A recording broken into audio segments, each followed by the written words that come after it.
Alhamdulillahirabbil alamin wassalatu wassalamu ala nabiyyina Muhammadin wa alihi wa ashabihi ajma'in. Sebelum kita membaca kitab Al-Muqabbasat ini, mari kita bersama-sama hadiahkan suratul Fatihah untuk musannif hadzal kitab Imam Abu Hayyan at-Tauhidi wa usulihi wa furu'ihi wa masyayikhihi wa ustadzihi wa jami'a muridihi wa ikhwanihi wa khususan ila jami'i masyayikhina wa ulama'ina wa asatidina wa jami'i muridina wa liman haqqana lahum wa lana al-Fatihah. A'udzu billahi minasy syaithanir rajim. Alhamdulillahirabbil alamin.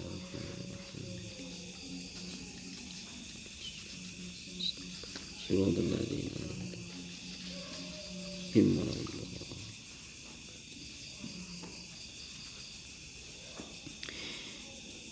Bismillahirrahmanirrahim. Monggo ada yang mau belajar membaca? Siapa atau Bismillahirrahmanirrahim. Muqabbasatun fil kahanati wa ma yalhaqu biha min umuril ghaibi.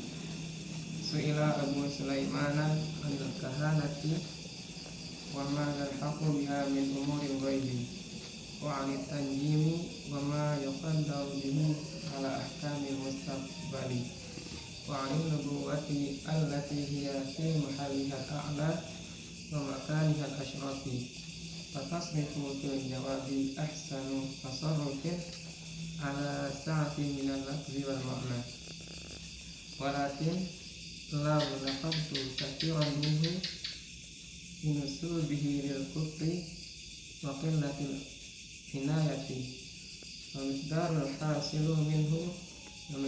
hasili minhu qad athbatuhu fi hadzal mawdi'i khawfan min an yadhhaba nasiyan, fa in wafatni fihi mu'alilatan hasilatan aw hasaltu li muhalatan muhtamilatan fama alayya illa al-juhdu wa badlul mafaqi. Wa idza adharani al-mutakallim al-musannifu lam ahfil bil muta'annatil musrifi wallahu yu'ayyinu ahlal haqqi bilutfihi. Oke, sudah sampai sini dulu. Fil kahanati wa ma yalhaqu biha min umuril ghaibi. Ini bab tentang kahanah itu pernah untuk Mas? Ya, bisa seperti itu. Atau ya perdukunan juga boleh. Dan apa yang berhubungan dengannya dari perkara-perkara yang gaib.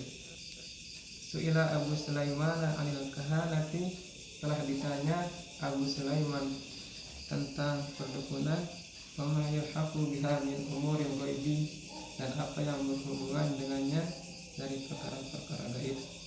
Wa 'anit tanjimi wa ma yuqaddaru bihi ala ahkamil mustaqbali, dan tentang perbintangan wa ma yuqaddaru, dan apa yang ditentukan dengannya atas hukum-hukum yang akan datang. Wa 'anil nubuwati allati hiya fi mahallihal a'la, dan tentang kenabian yang di dalamnya tempat-tempat yang tinggi, dalam posisinya yang tinggi. Wa maka nihal asyraf, dan tempat-tempat yang mulia, Posisinya juga yang mulia. posisi yang mulia.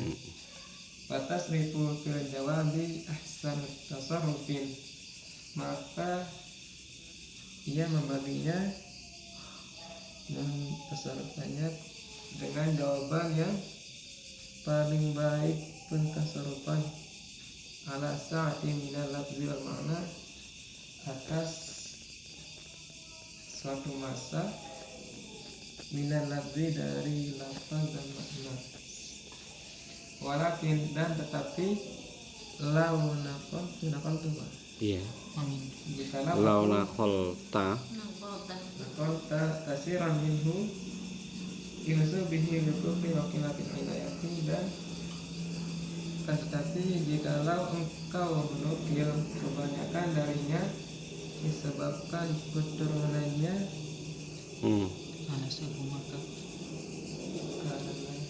kekafiran, maka pasti itu mana karena sabu itu Pak, atau itu sobi, maka pasti dinisbatkan pada kekufuran. Kalau maknanya dinisbatkan, tetapi ini wawunya ini apa, wawu jamak begitu ya. Tapi kalau jamak kok nggak ada alifnya ya? Ada hunya Pak. Ada hu ini. Iya. Jadi ini jamak itu, maka dinisbatkan atau menisbatkan begitu. Jadi dinisbatkan itu akan bertendensi begitu loh. Itu dinisbatkan namanya. Bertendensi atau berkemungkinan besar, itu namanya la nasabu. lil kufri karena sebab Lil kufri pada kekafiran. Wakil latil inayati dan kekurangan Sedikitnya penangan pertolongan. Al-misdarul hasili minhu, dan ukuran keberhasilan darinya. Qad asbatahu fi hadzal mawdi'i, sungguh telah menetapkannya pada tempat yang ini dalam hal rasa takut, min an yadhhaba nasiyan, dari hilangnya perasaan lupa. Fa'in, dan jikalau wafat nih cukup mencukupiku, cukup Ya, wafat.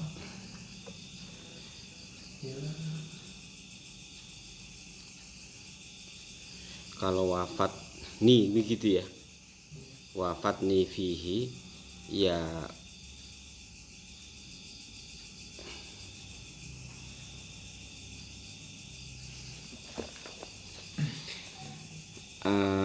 apa istilahnya,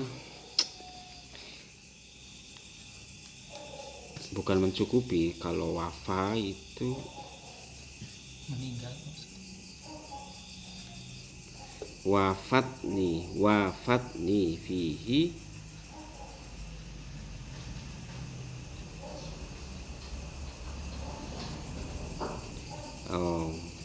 oke, ya nggak apa-apa, wain wafat nih. Namun tapi kalau mencukupi nih ingsun fihi di dalam, ya mencukupi juga boleh dulu lah.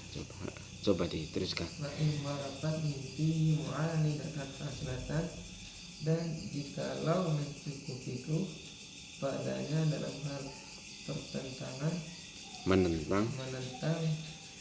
yang telah dihasilkan, al hasol tali al hasolat li mahalatan pemilatan, atau telah menghasilkan kepadaku keadaan yang terkandung. Fama alayya illa juddu ngebazul nafaqi, maka tidak ada atasku kecuali kepayahan dan pemberian kuasaan, curahan kekuatan. Wa idza adzarani mutakallimul musanifu, dan apabila telah membuatku menghalangi kepada saya oleh orang yang berbicara, al munassifu,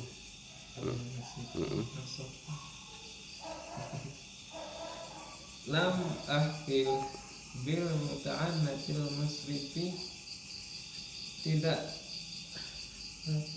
aku tidak akan membebani dengan pertolongan yang boros. dan muta'annitil musrifi, yang ya karakter-karakter yang cenderungnya apa istilahnya sia-sia. sia-sia juga boleh. Wallahu yu'ayyinu ahlal haqqi bi dan Allah akan senantiasa menolong ahli kebenaran dengan kebenarannya. Oke. Ini alinea pertama dari muqabasat yang ke-50. Kita kelihatan strukturnya. Kita lihat pertama temanya tentang kahanah wa mayalhaqu biha min umuril ghaibi, tentang perdukunan, ataupun bahasanya itu mungkin dalam bahasa Romawi sebenarnya perdukunan itu menjadi apa yang disebut dengan mitologi. Nah, gitu. Jadi dalam ilmu mereka itu kemudian disebut dengan mitologi. Mereka ada dewa-dewa, ada Sagittarius, ada Saturnus, ada Leo, perbintangan, itu semua bagian dari kahanah. Begitu. Cuman kalau kahanah itu lebih kepada menunjukkan orang dan prakteknya, begitu. Apakah pakai dengan segala macam. Yang kalau nujum atau munajamah itu lebih kepada bintangnya, jadi bukan kepada orangnya. Jadi, tapi kedua-duanya kadang-kadang ya bisa dianggap sama, tetapi tidak mesti sama juga. Tidak mesti sama juga. Itu kahanah ya. Jadi sekali lagi dalam konteks Yunani kita istilahkan dengan mitologi Yunani, dan itu sampai sekarang cerita-cerita mitologi Yunani sampai sekarang masih diberlakukan, masih dalam arti masih untuk peristiwa apa, untuk untuk drama begitu, tentang Zeus, tentang macam-macam itu bisa. Dan itu dari mitologi Yunani juga bisa menafsirkan, karena itu menjadi karya sastra dan seterusnya. Nah, di dalam konteks Islam itu juga masyarakat Muslim itu berhadapan dengan tradisi kahanah begitu. Apakah ada di jahiliyah ataukah ada di non Arab jahiliyah, seperti di sekitar Persia dan kemana-kemana itu ada tradisi seperti itu.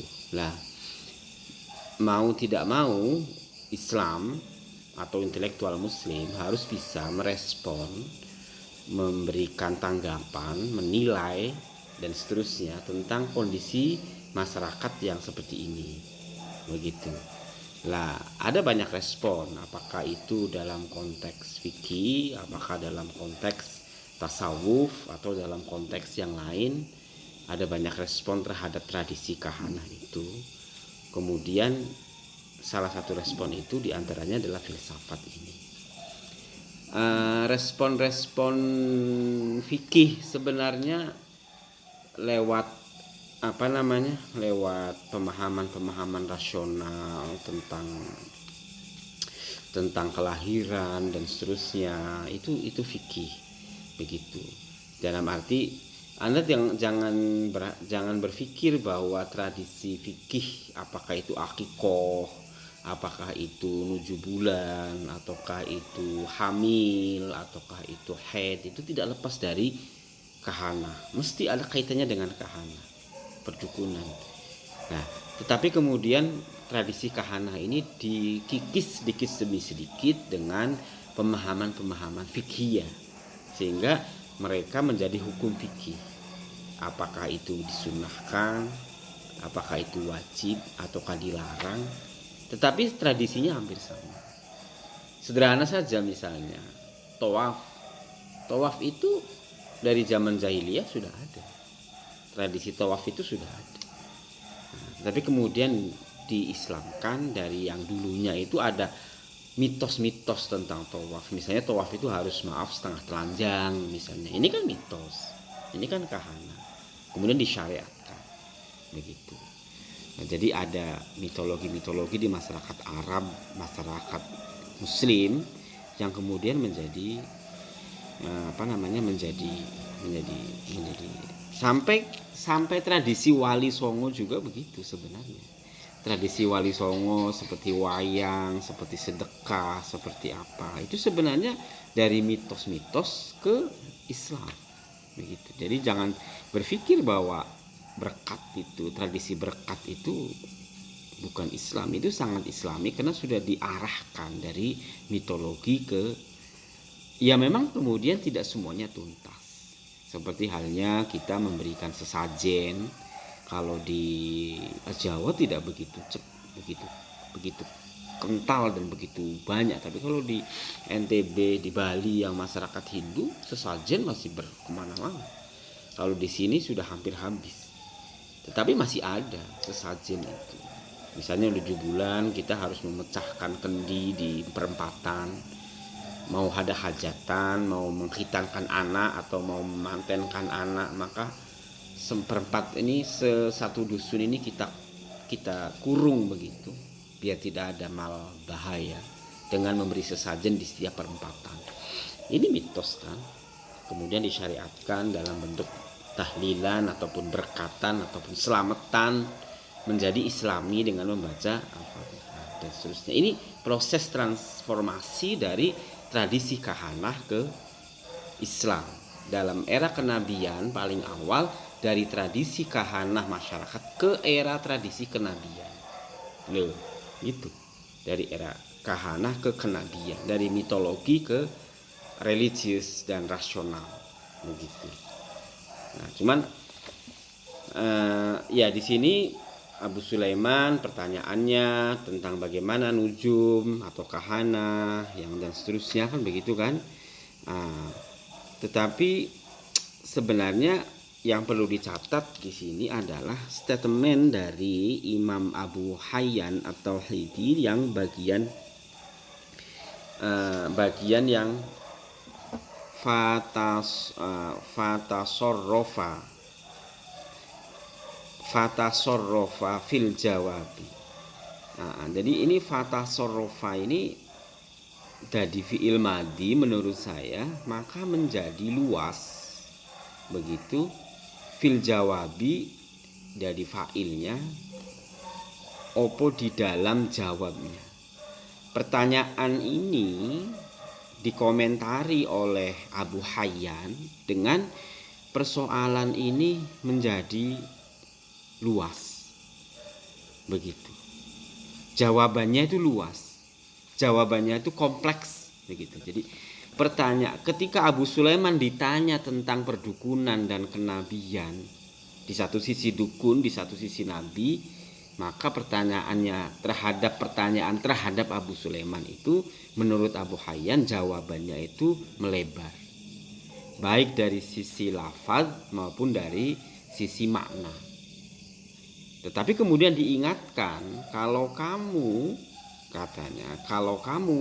banyak menukil dari masalah ini, yang dalam arti katakanlah menukil itu kila wakola, itu kamu bisa jadi terjebak untuk menjadi kafir. Itu ya terjebak dia. Kufur itu ya, ini tidak masalah teologi ini. Saya kira sangat naif kalau Abu Hayyan itu berbicara, oh kamu kafir. Oh enggak, saya kira terlalu naif. Dia tidak bicara itu. Jadi lau naqal takatsiran minhu lanasabuhu lil kufri wa qillatil ainaya. Kalau kamu mengambil banyak dari masalah ini, dalam arti naqaltu itu tidak berpikir. Itu loh. Lau naqalta itu tidak berpikir. Kamu akan tersesat. Kufur kan tersesat. Dan pada saat yang sama kamu akan sedikit mendapat pertolongan. Itu namanya qillatul ainaya. Sedikit. Saya mau usaha jual makanan, misalnya lamongan, pengen laris, ke dukun aja. Wah, ini Nah, ini kan nakol tuh sebenarnya kan. Di mana dukunnya ya? Di sana di Madura. Di mana Maduranya? Ya pokoknya di sana. Oh, coba tanyakan dulu. Oh iya di sana. Ini kan nakol tuh kan. Dari sini. Oh katanya di sana, katanya paling bagus. Akhirnya kamu ke sana. Ketemulah si dukun itu. Kalau sudah nakol tuh kathiron, la nasabuhu lil kufri. Kamu akan tersesat. Kamu justru akan mendapat sedikit. Wa miqdarul hasili minhu qad athbatahu fi hadhil mawdu. Dan keberhasilan dari apa yang kamu ambil tadi dalam konteks ini ya menjadi ketakutan. Dalam arti kenapa? Kekhawatiran yang terjadi. Kenapa? Karena basisnya itu adalah tidak clear. Gitu loh. Oh, nanti kalau sampai di rumah kamu suruh nyebar beras. Duh, sampai di rumah ini berasnya apa ya? Beras ketan atau beras biasa atau beras hitam? Waduh, pusing lah. Khaufan kan? Jangan-jangan kalau berasnya keliru malah sepi nih jualannya. Wah, keliru lagi. Itu kan yang terjadi khaufan. Tidak yakin, tidak belief. Begitu. Jadi khaufan min ayyadhhaba nasiyan. Wa in wafatni fihi mu'anidan hasinatan. Kalau misalnya sesuai dengan apa yang tadi itu, maka akan terjadi mu'anidan hasilatan. Ada konflik-konflik begitu yang terjadi. Nah, semua itu sebenarnya fama alayya tadi ya. Dibacanya fama alayya begitu. Ya bagi saya tidak ada yang lain kecuali usaha. Usaha itu rasional. Usaha itu clear. Wa badlun mataqi, dan sepenuhnya kita berbicara dengan sepenuhnya. Dan seterusnya. Jadi fatasorofa ini menjadi komentar dari Abu Hayyan terhadap persoalan-persoalan kahanah terutama yang disampaikan, yang ditanyakan kepada Abu Sulaiman As-Sistasani. Jadi dia tidak mencoba menjawab pertanyaan yang dialamatkan kepada Abu Sulaiman, tetapi Abu Hayyan ingin mengatakan bahwa persoalan kahanah itu harus hati-hati karena di situ dimensinya adalah qila wa qala saja. Begitu. Itu Imam Abu Hayyan. Nah, sekarang bagaimana persis dari jawaban Abu Sulaiman itu? Baru di bawahnya qala al-kahanatu dan seterusnya. Oke, monggo. Bismillahirrahmanirrahim. Qala al-kahanatu quwwatun ilahiyatun tujadu fi syakhsin ba'da syakhsin fi sihamin samawiyatin wa asbabin falakiyatin wa qasamin uluwiyatin fa idza tawassatat sarat fi mansifil bashariyati wa rububiyati fa hina idin yakunu ma yabdu biha masyiran ila ghaibi musyiran ila ghaibi umuri dunya wa ila ghaibi umuri akhirah ala haddin yakunu ala sawa'in wal ghalabu ma'a dhalika li umuri dunya li anna al insana bi tabi'ati aktaru minhu bi ghairiha fil a'ammi al aghlabi wa syai'i al ashmali fa in tahaddarat hadhihi al quwwatu qalila kanat al isyaratu ila umurin a'liyatin syarifatin wa mahallun nubuwati baina abna'i hadhihi al quwwati bitaraqqi wal tahadduri wa kullama kana iltibasun nafsi bil mizajil muwafiqi wa kana nurul muqtabasu min hadhil quwwati asfa'u wa a'la fa'ala hadza tatabbu'un quwwatul munjimi di ataril kawakibi tatabbu'an dha'ifan li'annal ilata la tusa'idu li'annal alata la tusa'iduhu wa sabru la yuwafihi wadhalika annahu yatalaqqa hadhil umuru al-muntashiratu min tilqa'i nafsihi wa min nahiyati ikhtiyarihi wa qasdihi wa bahathahu wa laysat quwwal wa bahsuhu wa laysat wa qasdihi wa bahsihi gitu, wa qasdihi wa bahsihi. Oke. Walaysat wal kahinu kadzalika. Ani laysat tatabbu'un bal hiya kal ilqa'i wal wahyi wasanihi wa tariqi baina jama'at al quwwatani ani quwwatat tatabbu'i bisina'ati wa quwwatal iktibasi fil kahanati zahara lahu kullu amrin mu'ajibin wa sami'a kullu qawlin gharibin. Oke. Abu Sulaiman berkata, menjawab Abu Sulaiman menjawab, al-kahanatu quwwatun ilahiyatun. Perdukunan atau mitologi itu adalah potensi keilahian yang ditemukan di dalam seseorang setelah seseorang yang lain bisaha misamawiyatin, sebab nasib yang dengan saham itu kontribusi ataupun dengan unsur atau partikel juga bisa, ataupun bagian yang bersifat samawiyah itu. Dengan bagian yang bersifat samawiyah dan sebab-sebab dan wasbabun falakiyah dan sebab-sebab cakrawala waqsamun ulawiyatun dan bagian-bagian yang luhur. Pada tawasatut, maka ketika perdukunan disederhanakan, maka itu akan menjadi separuh atau sebagian bersifat manusia dan sebagian bersifat ketuhanan. Oke. Jadi ibaratnya ini namanya buku kitab. Nah, kalau dibuka begini, ini tawassatot.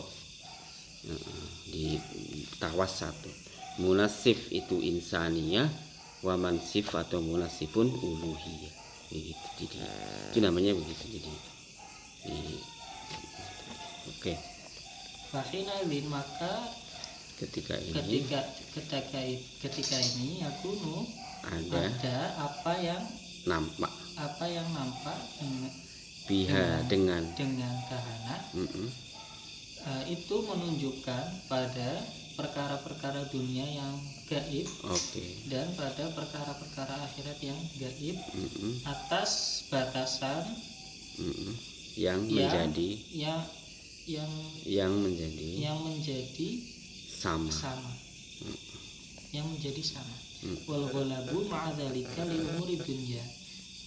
Dan biasanya yang lebih banyak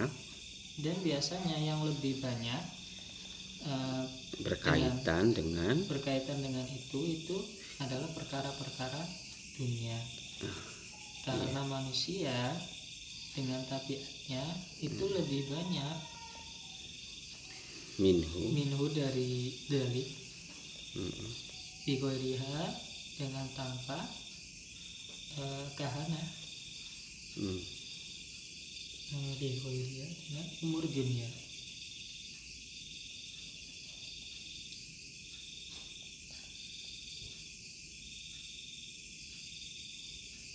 Oke. Fil a'ami di dalam keumumannya, al-ghlabi yang mendominasi, wasyai dan keluasannya, al-ashmali yang tercakup, yang mencakup. Fa'in tahadarat, maka ketika potensi ini turun sedikit, maka akan ada petunjuk pada perkara-perkara yang luhur dan mulia. Wa mahal nubuwati baina abnai hadhil quwati bitaraqi wa tahadduri, dan tempat kenabian di antara bangunan potensi ini itu disebabkan karena kenaikan dan turun temurun.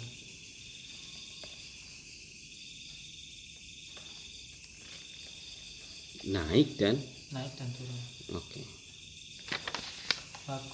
Wakul lama dan ketika penggunaan jiwa bil mazaji dengan tabiat badan al-muwafiq yang sesuai, wakana nur dan cahaya yang diambil dari potensi ini asto itu terpancar, wa'ala dan agung.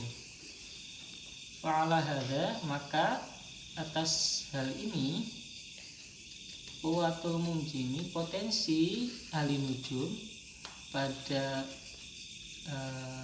pengaruh-pengaruh langit atau pergeseran langit, tatabu'an itu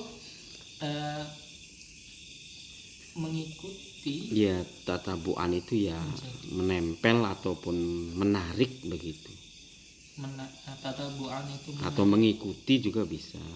Tatabu'an menarik Do'aifan yang lemah, secara lemah.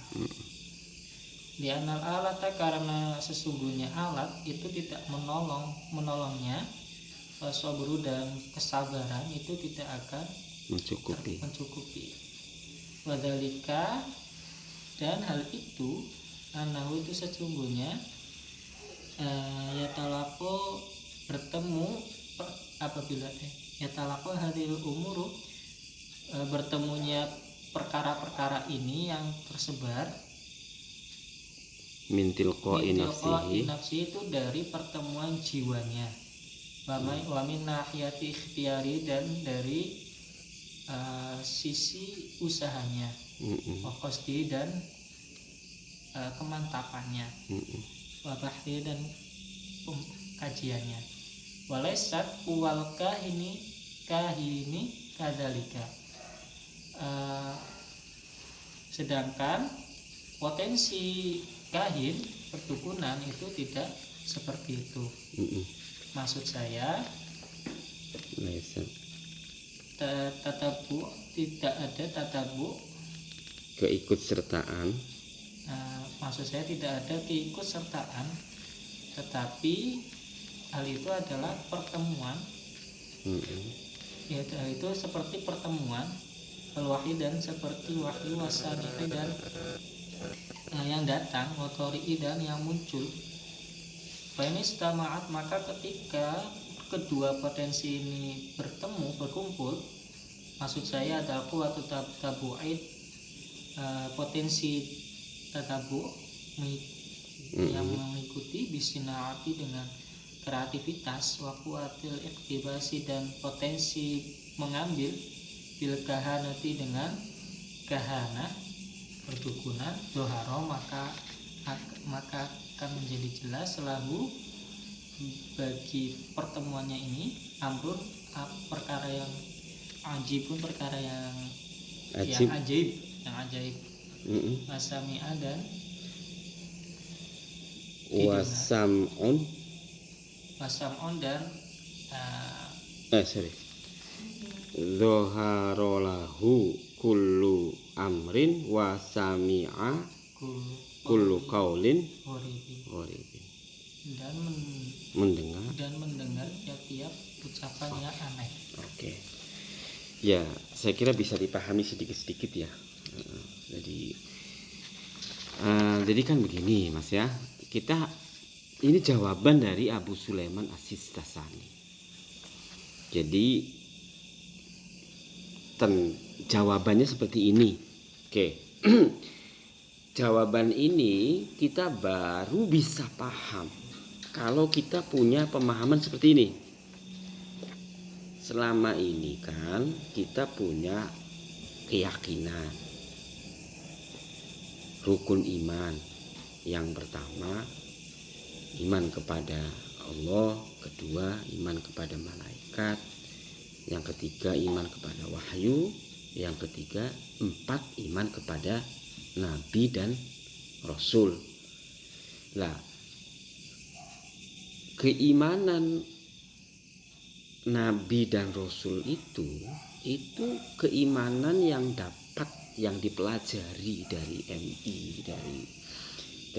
dari SD atau dari pesantren sampai hari ini, dari kitab-kitab itu biasanya pemahaman keimanan yang dibangun secara teologis. Teologis itu seperti apa? Satu, nabi itu adalah manusia pilihan, bahwa dia itu diberi wahyu oleh Allah, dan nabi itu adalah Nabi Muhammad itu terutama nabi terakhir. Dia membawa Al-Quran. Ini semua menjadi belief, keyakinan. Jadi konstruksi kenabian yang kita miliki adalah konstruksi teologis yang dibangun atas dasar prinsip-prinsip orang harus yakin dan meyakini tanpa harus berdebat dan seterusnya. Kan begitu. Tapi kita harus tahu bahwa lahirnya gagasan teologi tentang kenabian itu kan, maaf saja, itu kan gagasan-gagasan yang jauh setelah Nabi meninggal. Dalam arti ketika Islam sudah mapan. Tetapi ketika Islam masih awal-awal, Anda bisa berpikir, bisa melihat dengan data-data sejarah, Nabi itu diludahi loh. Iya enggak? Iya, Nabi itu diludahi. Nabi itu dinyek. Iki dukun saka ngendi? Loh. Kan begitu. Ketika Islam sudah mapan pun orang-orang Nasrani, alah itu bohong. Itu apa? Lah, pertanyaan-pertanyaan menggelitik seperti ini. Iya, pertanyaan-pertanyaan yang seperti ini itu semakin keras loh Mas, deras, karena mereka punya nabi yang lebih awal, yang sudah established dengan kerajaan-kerajaan sebelumnya, Romawi dan seterusnya, seperti itu Nabi Musa, Nabi Isa.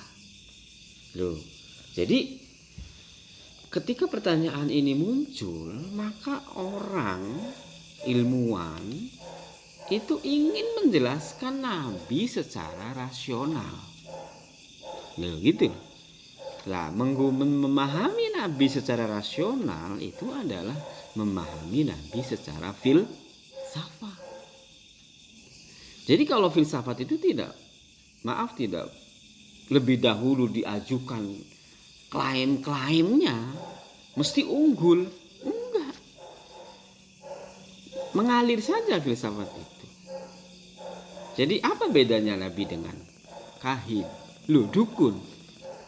Kira-kira sebenarnya Nabi dengan kahin itu mungkin tidak jauh-jauh beda.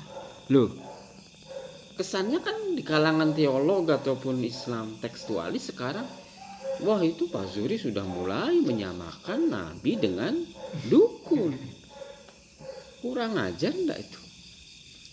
Tuh kan begitu kan. Kalau sekarang kita bacakan ini kepada masyarakat awam. Padahal pada waktu itu gagasan seperti ini itu penting disampaikan kepada masyarakat yang punya konsep tentang kenabian, punya konsep tentang dukun. Loh, ada orang ini jangan ngaku nabi, jangan-jangan ini sebenarnya dukun juga. Kalau mau dia klaim dia sebagai nabi, apa bedanya dengan dukun? Tuh. Jadi ada kebutuhan sosial dan intelektual bagaimana seorang nabi dijelaskan secara rasional oleh ilmuwan. Loh, kenapa Pak Abu Bakar tidak menjelaskan rasional? Ya karena lingkupnya sekitar itu aja. Tidak banyak dari yang lain. Tidak bersentuhan dengan intelektual dari Yunani, dari Baghdad, dari Persia. Pada era-era awal easy going saja. Iya, tetapi kan ketika semakin besar akan semakin banyak tantangan. Gitu. Itulah semakin kompleks. Tuh, ini latar belakangnya. Oleh karena itu, Abu Sulaiman As-Sistasani sebenarnya secara sederhana ingin menjelaskan tentang kahanah ataukah kenabian secara rasional, atau ingin menjelaskan kahanah dan kenabian secara rasional. Jadi kahanah atau kenabian, kahanah dan kenabian secara rasional. Bagaimana dia menjelaskan? Jadi dari latar belakangnya, sekarang bagaimana konstruksi penjelasannya itu seperti apa? Gitu. Yang disampaikan oleh Abu Sulaiman As-Sistasani. Makanya dia berani saja, al-kahanatu quwwatun ilahiyah. Loh, premisnya perdukunan itu memiliki potensi ketuhanan. Jadi dukun itu nggak sembarangan. Dukun itu juga memiliki potensi ketuhanan. Kalau kita cerita Bani Israel atau di kitab-kitab waktu di pesantren, kalau tidak salah apakah siapa ataukah bukan Ya'juj wa Ma'juj ya, pokoknya siapa yang mengintip sampai kepada di atas sana, kemudian mungkin iblis juga ya, atau jin gitu ya, mengintip sampai ke mendengar apa yang disampaikan oleh Nabi.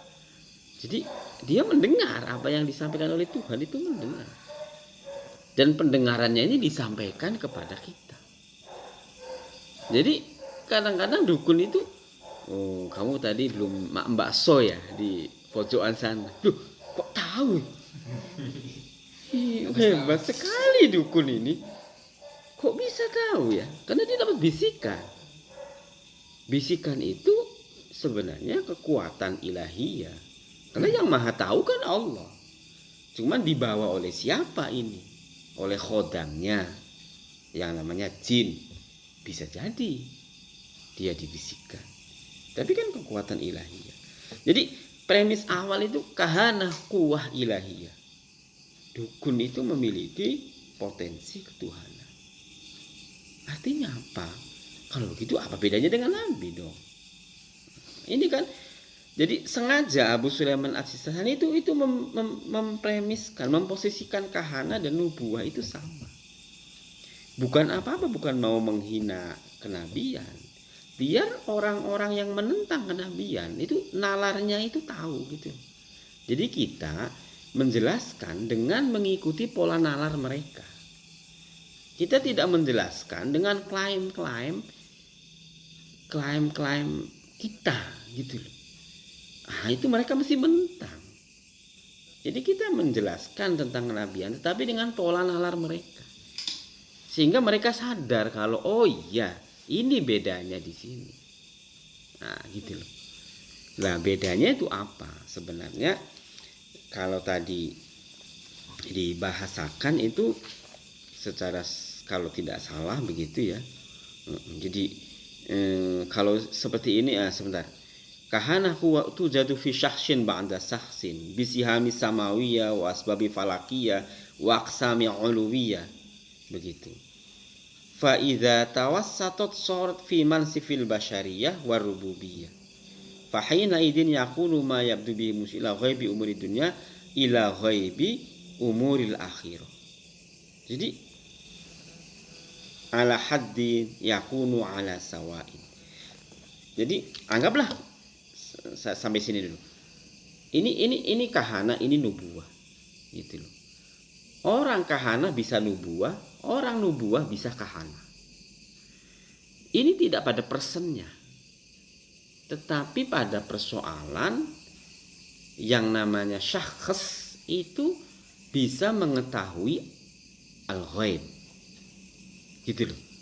Syakhs itu al-ghaib, mengetahui perkara-perkara al-ghaib yang gaib. Cuman yang gaib ini kan ada dua halnya. Pertama umurul ad-dunyawiyah, yang kedua al-umur al-ukhrawiyah. Lah, asyakhs yang punya al-ghaib ini kecenderungannya kemana? Karena manusia itu tabi'iyahnya itu dunyawiyah, maka kemudian syakhs ini ya kejar-kejarnya dunyawiyah saja. Jadi pengen punya pacar ya dunyawiyah, dukun. Kan begitu. Pengen nyantet ya dunyawiyah ya dukun. Nah, pengen ini duniawiyah ya dukun. Tetapi yang ukhrawiyah ini mana? Kosong. Nah, yang ukhrawiyah ini gimana mau jadi baik? Gimana mau jadi alim? Gimana mau jadi ini? Ya kembali lagi ke dukun dalam tanda kutip, maaf ya. Ke dukun lagi juga. Ukhrawiyahnya itu ke dukun. Ke dukun juga dalam tanda kutip. Inilah yang kemudian dieksplisitkan sebagai nabi. Gitu. Jadi ini sementara kita harus clear dulu bahwa kita menempatkan sosok person yang punya kemampuan. Jadi karena kecenderungannya duniawiyah maka kahin. Gitu. Karena kecenderungannya ukhrawiyah maka nubuwah. Kalau kita mau comparekan bahwa baik kahin maupun nubuah ini ada satu kata yang sama, yaitu tatabbu' di sini. Di bagian akhir tadi. Tatabbu'. Jadi ada tatabbu' atau di sini itu tatabbu'un. Tatabbu'. A'ni laysat tatabbu'. Tatabbu' itu jadi walaysat quwwatul kahin kadzalika. A'ni laysat tatabbu'. Jadi tatabbu' itu mengikuti. Jadi sekali lagi duniawiyah tanya kahin, ukhrawiyah tanya nabi. Lah, cuman nabi sama kahin ini struktur keilmuannya apa? Kalau struktur keilmuan kahin itu tatabbu'un. Dia konsepsinya. Tatabbu' itu mengikuti saja. Tatabbu' itu kalau ini ada apa namanya? Ada sembrani apa namanya? Sembrani itu? Magnet itu kemudian di bawahnya kasih apa? Magnet gitu. Jadi dia mengikuti saja. Satu ke sini, ke sini, ke sini, ke sini. Ada itu namanya tatabbu, mengikuti saja. Ini struktur kahin. Nah, tetapi dalam konteks nubuwah itu tidak pada struktur tatabbu, tetapi ilqa. Tuh, ilqa itu ya memberi, diberi. Wa auha dan wahyu, memberi, mengilhamkan. Tapi kalau kahin itu tatabbu'. Jadi mengikuti tatabbu' saja. Ini yang menjadi jadi pembeda. Jadi dia mencoba untuk mengikuti tadi itu, tapi kemudian si musonif ini Abu Sulaiman As-Sasani ini memberikan rasional. Jadi walaysat quwwatul kahin kadzalika. A'ni laysat tatabbu'. Tetap bal hiya kal ilqa'i wal wahyi wal masanikhi wat tari. Fa in istama'at quwwatani a'ni quwwatut tatabbu'i bis sina'ati wal quwwatit iqtibasi bil kahanati zahara lahu kullu amrin azim. Sebentar. Jadi quwwatut tatabbu' kemudian kuwatul iktibas atau jangan-jangan kenabian ya, tetapi di sini kok a'ni laisa tatabu'un bal hiya, bahkan. Oke. Jadi ini rasionalitas kahin sama nubuahnya di mana gitu. Ini sudah ada pembedaannya. Jadi fa'ala hadza tatabbu'u quwwatil munajjami li asaril kawakibi tatabbu'an dhaifan. Nah, ini tatabbu'nya di sini. Nah, jadi istilah tatabbu' itu begitu. Mengikuti kuwatun limunajjimin li asaril kawakibi. Jadi mengikuti apa yang diisyaratkan dari atas tadi itu. Oke. Tetapi walaisat kuwatul kahin kadzalika. Nah, tapi di sini ada walaisat. Artinya lebih dari tatabbu. Ani laisat tatabbuun. Bal hiya kal ilqai wal wahyi. Tetapi kahin itu seperti tatabbu'nya itu seperti ilqa wal wahyi. Kalau begitu kahin dong. Wasanihi wa tari'i. Fa in istama'at al quwatani a'ni quwatut tatabbu'i bis sinaati wa quwatil iqtibasi. Apakah ini yang dimaksud sinaah dan iqtibas bil kahanati? Oke. Terakhir, ini mungkin teksnya ya kita istihadnya begini. Oke, nabi dan kahin itu sama. Oke, itu aja.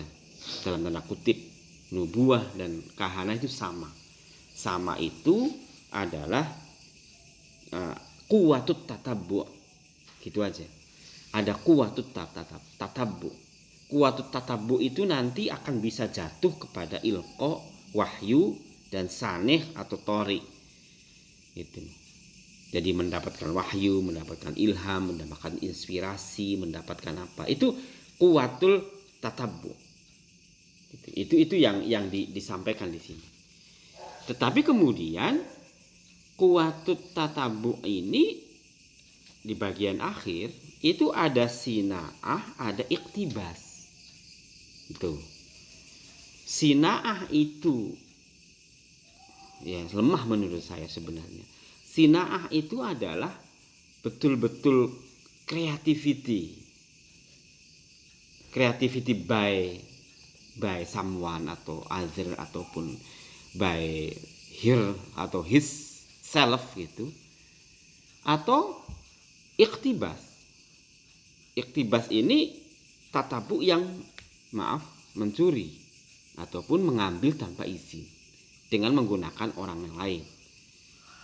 Tadi itu dalam kitab-kitab itu kemarin atau waktu di pesantren kita mendengar bahwa jin itu mencuri informasi dari Allah disampaikan kepada dukun ini. Jadi kuwatul iktibas begitu. A'ni kuwatul iktibas. Fa idastama'an al-quwatani a'ni kuwatut tatabu was-sina'ah wa kuwatul iktibas bil kahana. Kuwatut tatabu, kuwatul iktibas bil kahana, maka zoharolahu kullu amrin ajib. Kuwatul iktibas dan kuwatus sana'ah ketika bertemu di sini, maka akan menjadi jelas adanya sesuatu yang ajib. Kalau sampai di sini saya belum bisa membedakan antara kahin sama nubuah. Yang jelas masih kahanah gitu aja. Apakah nanti di bawah itu ada penjelasan? Wallahu a'lam. Tapi yang jelas menurut saya masih pemahaman tentang kahanah. Kahanah itu umurid dunia, umurul akhirah. Kemudian tetapi di sini ada loh wa mahallun nubuwati baina abna'i hadhil quwwati bitaraqi wa tahadzur. Ini juga ada nubuwah ini. Tetapi setelahnya fa'ala hadza tatabbu quwwatil munajjami li atharil kawakibi tatabbu'an dhaifan li anna al-alata la tusa'itu was sabru la yuwafihi. Ya. strukturnya, harfiahnya sudah tadi dipahami betul. Tetapi logikanya saya masih belum ketemu. Apakah ini mau menjelaskan tentang konsep kahanah dulu secara umum, ataukah ini sudah mau membedakan antara kahanah dan nubuah? Ini yang saya penasaran. Karena di sini memang temanya tentang kahanah. Temanya memang kahanah. Tapi mau tidak mau Abu Sulaiman harus menyentil persoalan nubuah gitu loh. Dan saya kira jelas argumen awalnya yang saya sampaikan tadi, bahwa kenabian itu harus dijelaskan secara rasional. Dan menjelaskan rasionalitas kenabian itu hanya bisa dilakukan dengan prinsip rasionalitas yang umum, yakni kahanah di masyarakat. Tuh. Pertanyaannya, apakah dia berhasil lewat kahanah untuk membangun konsep kenabian ataukah tidak? Ya, minggu depan kita baca begitu. Oke. Ada pertanyaan ataupun ada tambahan informasi? Tidak ada. Misalkan kalau Nabi gitu Pak masih hidup di zaman sekarang yang serba maju, kira-kira mujizat yang seperti apa atau masih berlaku mujizat-mujizat yang Nabi gitu. Karena kan teknologi udah maju, pesawat bisa terbang, Iya. Itu gimana? Ya, saya tidak tahu cara menjawabnya bagaimana. Apakah dengan menjawab? Jadi pertanyaan seperti itu tuh jawabannya itu begini. Kita pertama harus, pertanyaan itu tuh di ruang apa? Pertanyaan itu secara sederhana itu ada di ruang apa yang disebut dengan society, masyarakat. Loh. Jadi Anda bilang apakah Nabi dibutuhkan? This is society. Ini sociological, ini anthropological. Pertanyaan kamu. Kalau karena Anda pertanyaannya adalah pertanyaan anthropological dan sosial, maka jawabannya juga harus anthropological dan sosial. Gitu. Seperti apa jawabannya? Ya, jawabannya itu dibagi menjadi 3. Jawabannya itu kita harus bagaimana sesungguhnya pandangan intelektual tentang konsep masyarakat. Masyarakat itu ada masyarakat prasejarah, tribalisme, kemudian ada masyarakat religius, tuh. Kemudian ada masyarakat modern. Nah, kebetulan mau tidak mau masyarakat religius inilah yang membangun konsep-konsep kenabian. Di situ tidak ada modernitas. Gitu. Abadnya sekitar abad-abad berapa gitu, 600, 700 sampai sebelumnya sampai berapa gitu. Jadi memang di situ ada nabi, ya karena namanya masyarakat religius. Jadi religious society. Ini menurut ahli antropologi, sosiologi yang membagi step-step peradaban manusia sebagai peradaban agama, kemudian ada peradaban modern. Nah, ketika berbicara dalam konteks itu, maka ya susah untuk mengatakan Nabi butuh, wong masyarakatnya juga strukturnya sudah beda dengan masyarakat era religius tadi. Gitu. Ini secara sosiologis, antropologis. Nah, tentu akan berbeda lagi ketika berbicara secara teologis. Gitu. Secara teologis, Al-Quran, klaim Islam itu sudah terakhir. Begitu. Al-Quran itu komprehensif. agama Islam itu ini teologis. Jadi Nabi sudah tidak ada karena memang Al-Quran sudah mewakili. Itu teologis. Begitu. Tetapi secara filosofis juga beda lagi kan. Sebenarnya kenabian itu substansinya apa? Kenabian itu kan pencerah. Pencerah itu pembawa obor kebenaran, pembawa obor jalan selamat bagi manusia. Kan begitu kan? Ini filsafat. Pertanyaannya, apakah jalan-jalan ke depan itu masih gelap? Oh, jelas gelap. Gitu. Kalau begitu, adakah pembawa kebenaran itu? Ya ada. Siapa itu? Ya intelektual. Ya ulama. Jadi al-ulama warasatul anbiya itu sebenarnya intelektual, itu adalah pewaris para nabi. Itu karena dia membawa obor kebenaran. Intelektual. Ini dalam definisinya ada seorang, siapa lupa namanya. Intelektual itu pembawa obor kebenaran, bukan ilmuwan, bukan saintis, tapi intelektual, bukan saintis. Kalau saintis dia kerjanya di laboratorium, tapi intelektual itu di masyarakat, ilmuwan di masyarakat. Dan ini akan terus masih dibutuhkan. Gitu. Jadi tergantung pada perspektif dan substansi. Gitu. Kita menjawab itu. Saya kira seperti itu jawabannya. Oke, saya kira itu. Mudah-mudahan ada manfaatnya. Mari kita akhiri dengan membaca hamdalah.